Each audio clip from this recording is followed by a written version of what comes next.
the sacred pathways of ancient Egypt. Tonight, our story unfolds along the banks of the Nile, in a place where devotion echoed for over 2 millennia. Whether you're settling in for the evening or simply seeking calm, I'm grateful you're here. I'd love to hear where you're listening from tonight. What quiet corner of the world you call home. It always amazes me how ancient history can bring us together across time and distance. If this kind of gentle historical storytelling brings you peace, consider subscribing for more journeys through the ages. The morning sun rises over Thebes in the year 1450 BCE, casting golden light across the greatest temple complex ever built by human hands. The air is still cool as the first priests begin their sacred duties at Karnak, a sprawling city of stone that stretches across more land than many ancient towns. This isn't just any temple. This is the beating heart of Egyptian religious life, where pharaohs communed with gods and common people sought divine favor for over 2,000 years. Have you ever wondered what it would be like to witness the daily rituals that sustained an empire's faith for 20 centuries? The answer lies in the weathered stones of Karnak, where every sunrise brought renewed devotion, and every sunset closed another day of unbroken worship. What I'm about to share will transport you into the sandaled feet of those who served here, from humble water carriers to the most powerful high priests in Egypt. You'll experience the weight of responsibility that came with maintaining the house of Amun-Ra, the king of gods. Today, I'm taking you inside the hidden rhythms of temple life that kept this sacred machine running through dynasties, conquests, and the rise and fall of civilizations. You'll meet the real people who dedicated their lives to these rituals. Discover how an entire community functioned within these massive walls, and understand why Karnak became the most important religious site in the ancient world. By the end of this journey, you'll see ancient Egyptian spirituality in a completely different light. But before we step into those sacred halls where incense still seems to linger in the imagination, let me paint you the scene of how this magnificent complex came to dominate the landscape of Upper Egypt. The Nile flows northward past Thebes as it has for millions of years, carrying life-giving water through the desert. On the east bank, where the sun rises each morning, the ancient Egyptians chose to build their temples to honor the gods of life and renewal. Karnak sits here like a stone forest, its columns reaching toward the heavens in silent prayer. The complex covers over 200 acres, making it larger than most ancient cities. Walking from one end to the other takes nearly an hour, even today when much of it lies in ruins.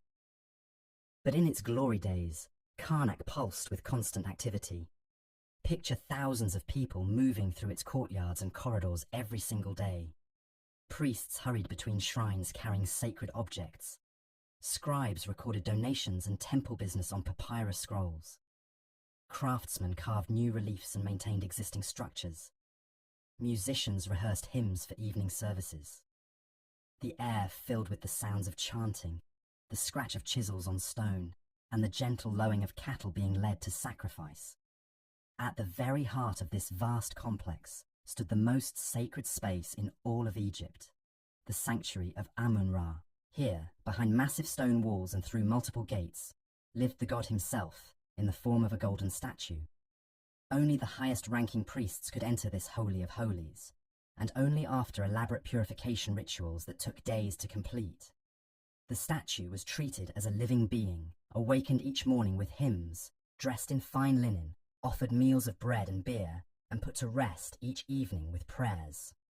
The high priest of Amun held power rivaling that of the pharaoh himself. This man controlled vast wealth, owned thousands of acres of farmland, and commanded armies of temple workers. His word was law within the sacred precinct, and his blessing could make or break political careers. Each morning, he would rise before dawn in his luxurious quarters within the temple complex, bathe in sacred water from the temple's own well, and dress in pristine white linen that had never touched the ground. The ritual of awakening Amun began in absolute darkness. The high priest would light a single lamp and carry it through the silent corridors, his footsteps echoing off stone walls covered in hieroglyphic prayers. Behind him followed a procession of lesser priests, each carrying items needed for the morning service. Sacred oils, fresh bread, jars of beer, burning incense, and flowers cut from the temple gardens. The procession moved slowly, stopping at each shrine along the way to offer brief prayers to the lesser gods who served Amun. At the sanctuary door, the high priest would pause and recite the ancient formula that had opened this sacred space for over 1,000 years. The heavy wooden doors, covered in gold and precious stones, would swing open to reveal the golden statue of Amun-Ra seated on his throne. The god's eyes were inlaid with crystal and seemed to gaze directly at whoever entered his presence. His crown gleamed with precious metals and gems that caught the lamplight like captured stars. The morning ritual followed a precise pattern that had been established centuries earlier and would continue unchanged for centuries to come. First, the high priest would prostrate himself before the statue and recite the morning prayers that acknowledged Amun as the king of all gods and the creator of the universe. Then, he would approach the statue and symbolically awaken it by touching its face with a sacred wand, while chanting hymns that called upon the god to inhabit his earthly form. Next came the cleansing ritual. The statue would be carefully removed from its throne and carried to a special chamber where it would be washed with sacred water and anointed with precious oils. The high priest performed this task himself, treating the golden figure with the reverence due to a living pharaoh.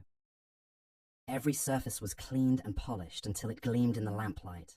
The god's clothing, made from the finest linen and decorated with golden threads, would be changed daily. After the cleansing came the morning meal. Tables laden with food were brought before the statue, and the high priest would formally invite Amun to partake of the offerings. Bread baked fresh that morning, beer brewed in the temple's own brewery, cuts of beef from cattle raised on temple lands, fresh fruits and vegetables from temple gardens, and honey cakes made by the temple's skilled bakers. The god was believed to consume the spiritual essence of these offerings, leaving the physical food to be distributed among the priests and temple workers. While the high priest conducted these intimate rituals with Amun-Ra, the rest of the temple complex buzzed with activity. In the outer courtyards, dozens of lesser priests tended to the needs of smaller gods and goddesses who had their own shrines within Karnak. Each deity required daily attention, though their rituals were simpler than those performed for Amun.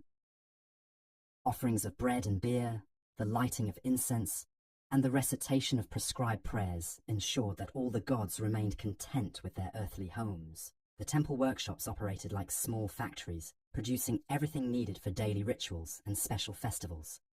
Bakeries turned out hundreds of loaves each day, not just for the gods, but for the thousands of people who lived and worked at Karnak. The brewery produced different grades of beer, from the strong, dark ale reserved for the gods to the lighter, everyday beer consumed by workers. In the textile workshop, skilled weavers created the fine linen garments worn by priests and used to dress the divine statues. Scribes worked in a dedicated hall, maintaining the vast records that tracked temple business. They recorded every donation made to the gods, every bushel of grain harvested from temple lands, every head of cattle in the temple herds, and every payment made to workers. These records were kept on papyrus scrolls stored in a library that rivaled those of the great cities. Some scrolls contained copies of religious texts that were thousands of years old, carefully preserved and recopied when they began to deteriorate.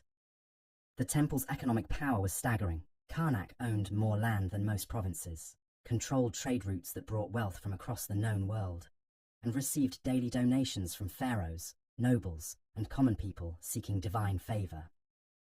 The temple's granaries could store enough grain to feed a city for years, and its treasure houses contained gold, silver, and precious stones beyond counting. This wealth wasn't hoarded, but was constantly used to maintain the complex, support its workers, and fund the elaborate festivals that mark the religious calendar. Education flourished within Karnak's walls. Young men from noble families came here to learn reading, writing, mathematics, and religious law. The temple school was considered the finest in Egypt, producing scribes, administrators, and future priests who would serve throughout the kingdom. Students lived in dormitories within the complex, rising before dawn to begin their studies, and ending each day with prayers in the Great Hall. The medical knowledge preserved at Karnak was equally impressive. Temple physicians treated not only the priests and workers, but also ordinary people who came seeking healing. They maintained gardens of medicinal plants, compounded remedies according to formulas passed down through generations, and performed surgical procedures that wouldn't be seen again in Europe for over 1,000 years. The temple's medical papyri contained detailed descriptions of anatomy, disease, and treatment that represented the accumulated wisdom of centuries. As the morning rituals concluded in the sanctuary, the temple's daily rhythm shifted to preparation for the evening ceremonies. The afternoon brought a steady stream of visitors from across Egypt and beyond. Pilgrims who had travelled for months to reach this sacred place, foreign dignitaries seeking to honour the gods of their Egyptian allies, merchants hoping to secure divine blessing for their ventures, and ordinary people carrying their personal prayers and problems to the feet of the gods. The temple guards, trained warriors selected for their loyalty and discretion, maintained order among the crowds while remaining alert for any threats to the sacred precinct. They wore distinctive uniforms that identified them as servants of Amun and carried weapons blessed by the temple priests. Their presence ensured that the complex remained a place of peace, where all could worship without fear. Musicians and singers rehearsed for the evening service, practicing hymns that had been sung at Karnak for generations. The temple's musical tradition was as carefully preserved as its religious rituals, with master musicians teaching apprentices the exact melodies and rhythms that pleased each god. Harps, flutes, drums, and sistrums filled the air with sounds that seemed to bridge the gap between earth and heaven. The evening approached as the sun began its descent toward the western desert, and the temple prepared for the final rituals of the day. Soon, the gods would be put to rest with the same care and ceremony that had awakened them at dawn. But that is a story for the next part of our journey through the endless devotion that made Karnak the spiritual heart of ancient Egypt. For over 2,000 years. Over 2,000 years. The western sky blazed with orange and gold as the evening rituals began at Karnak. The setting sun cast long shadows across the courtyards, and the temperature dropped enough to bring relief from the desert heat. This was the hour when the gods prepared for their nightly journey through the underworld, and every detail of their earthly care had to be perfect. In the sanctuary, the high priest returned to Amun-Ra for the evening service. The golden statue, which had received visitors and petitions throughout the day, now needed to be prepared for rest. The priest approached with the same reverence as the morning, but the evening rituals carried a different energy. Where the dawn ceremonies focused on awakening and renewal, the sunset prayers emphasized protection and safe passage through the dangers of night. The evening meal was presented to Amun with elaborate ceremony. Roasted duck seasoned with herbs from the temple gardens, fresh fish caught that morning in the Nile, dates and figs dried to perfection, and wine from vineyards that had been producing for the gods for centuries. The high priest recited prayers asking Amun to accept these offerings and to watch over Egypt through the dark hours ahead. The gods' spiritual consumption of the meal's essence left behind food that would feed dozens of temple workers and their families. As darkness settled over the complex, torches were lit throughout the courtyards and corridors. The flickering flames created dancing shadows on the walls, covered with hieroglyphic texts that told stories of creation, divine battles, and the eternal cycle of death and rebirth. Night guards took their positions at strategic points, their presence ensuring that the sacred spaces remained protected while the gods slept. In the priests' quarters, men who had served the gods all day finally found time for their own needs. They gathered in common rooms to share meals and discuss the day's events. Younger priests listened respectfully as their elders shared wisdom gained through decades of service. Stories were passed down about miraculous events witnessed in the sanctuary, divine signs that had guided important decisions, and the proper interpretation of omens that appeared during rituals. The temple's night workers began their shifts as the priests settled into rest. Bakers started preparing bread for the next day's offerings, working by lamplight in chambers that stayed warm from the constantly burning ovens.